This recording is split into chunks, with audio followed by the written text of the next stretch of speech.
सभी 41 मजदूर सुरंग से बाहर निकाल लिए गए हैं। ये बड़ी खबर, खुशी की ऐसी खबर जिससे पूरा देश झूम रहा है क्योंकि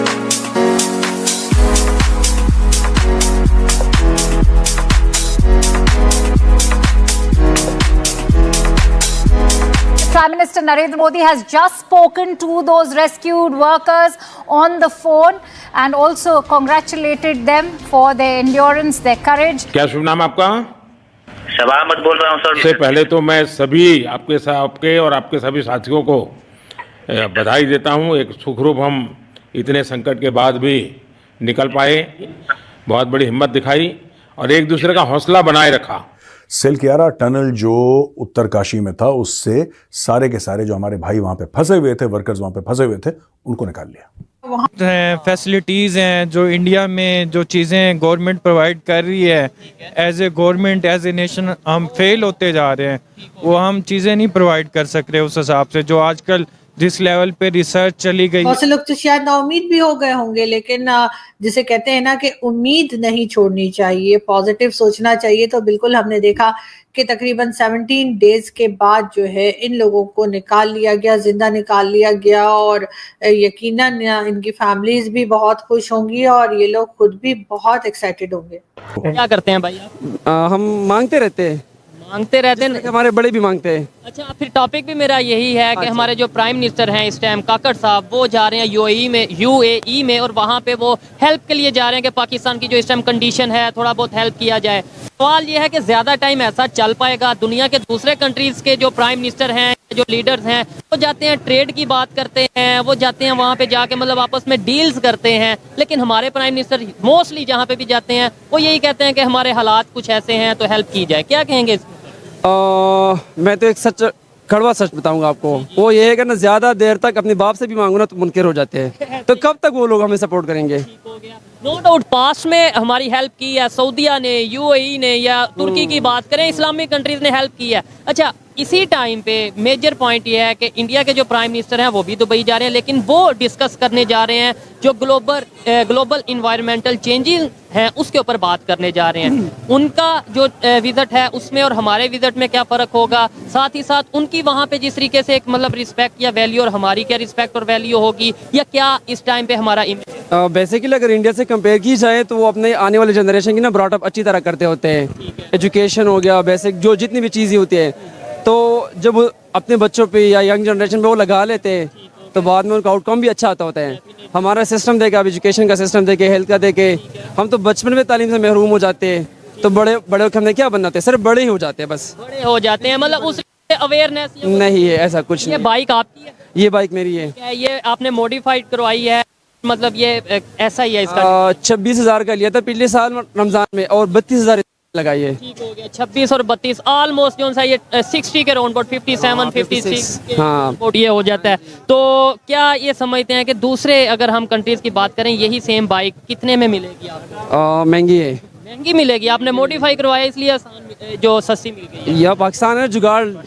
उन लोगों को हम सल्यूट पेश करते हैं, उन लोगों को सलाम पेश करते हैं जिन्होंने इन लोगों की मदद की और इनको बाहर निकालने में और जाहिर है कि उस रेस्क्यू ऑपरेशन में जिन्होंने हिस्सा लिया, उन सबको यकीनन जितने भी हिंदुस्तानी हैं बल्कि जितने भी दुनिया के लोग हैं उन सबको उनसे कुछ ना कुछ सीखना चाहिए, उनको सल्यूट पेश करना चाहिए और उन्हें सलाम पेश करना चाहिए कि उन्होंने जो है इतने लोगों की जानें बचाई, जो कि एक बहुत बड़ा काम है। सबसे पहले उत्तराखंड वाला मुद्दा हॉट टॉपिक बना हुआ था पूरे देश में।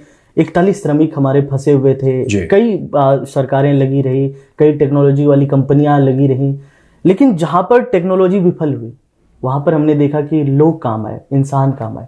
कैसे देख रहे हैं इस पूरे प्रकरण को आप? देखिए, ऐसा होता है ना प्रेम, ये फौज में भी हमें यही बताते हैं कि the weapon is important but the man behind the weapon is more important than the weapon. यानी कि हथियार आवश्यक होता है लेकिन जो हथियार चला रहा है वो हथियार से ज़्यादा आवश्यक होता है। तो यहाँ पे अमेरिका से ड्रिल मशीन आई, बोला फिर थाईलैंड से जो माइनर्स हैं जिन्होंने माइन में रेस्क्यू करा था उन लोगों को बुलाओ, सबको बुलाओ, यहाँ बुलाओ, इसको पकड़ो, ये पकड़ो। लेकिन एंड में क्या हुआ, जो रैट माइनर्स हैं, रैट माइनर्स कामयाब हुए। रैट माइनर्स क्या होते हैं? आज वो ग्रीन ट्रिब्यूनल ने तो बोल दिया कि इलीगल है, लेकिन कहीं कहीं ऐसा होता है जहाँ पे बड़े सॉफ्ट होता है कोल, हार्ड कोल नहीं होता, जहाँ पे इतनी जगह नहीं होती, वहाँ पे छोटी सी एक सुरंग बना के जो पतले दुबले किस्म के लोग होते हैं उनको वहाँ पे डाला जाता है कि आप वहाँ से कोयला खोद के बाहर निकालिए। तो एक पैरेलल चैनल बनाते हैं, वहाँ से कोयला पीछे भेजते हैं। इस पूरे प्रक्रिया को रैट माइनिंग बोलते हैं, जो कि डेंजरस होती है, काफ़ी खतरनाक होती है। तो वो जो ड्रिल मशीन थी ना वहाँ पे, वो टूट गई, और इसलिए टूट गई, सामने कंक्रीट था, वहाँ पे मेटल के यानी कि स्टील और आयरन के बार्स थे, तो उसमें लग के ड्रिल मशीन टूट गई। अंत में क्या हुआ, मुझे लगता है कि कोर ऑफ इंजीनियर्स ने बहुत अच्छा काम करा, जो रैट माइनर्स थे उन्होंने बहुत अच्छा काम करा। और वहाँ पे हम देख सकते थे कि लेफ्टिनेंट जनरल सैयद अता हसनैन साहब वो रेगुलर ब्रीफिंग दे रहे हैं, क्योंकि लोग जानना चाह रहे थे कि भाई क्या मामला है वहाँ पे, क्योंकि साइट पे तो कोई भी कुछ बोल देगा, लेकिन असली ब्रीफिंग जनरल हसनैन ने दी, for the country, on behalf of the country.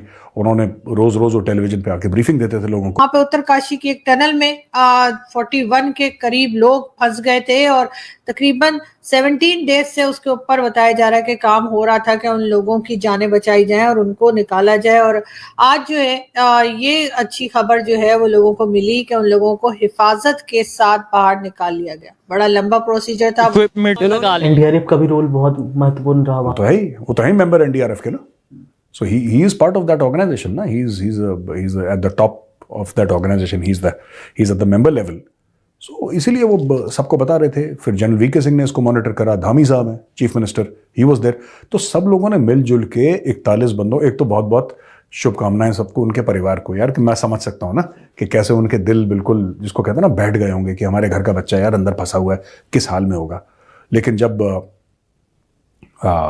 मेरी बात भी हुई थी जनरल हसनैन सर से, मैंने बोला था कि सर थोड़े से चिंतित हैं, तो उन्होंने बोला गौरव टाइम लगेगा थोड़ा सा, लेकिन हम निकाल लेंगे उनको।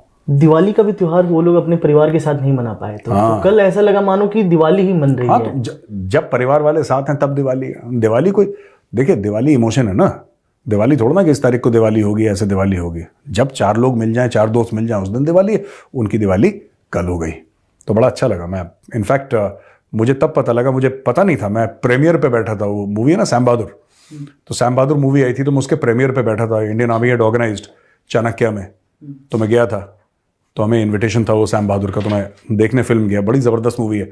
तो जब मैं उसके लिए गया, तब बीच में मुझे वहाँ पे एक बुजुर्ग जनरल साहब बैठे थे, सीनियर वेटरन, तो कह रहे थे Gaurav many congratulations. I said so what happened?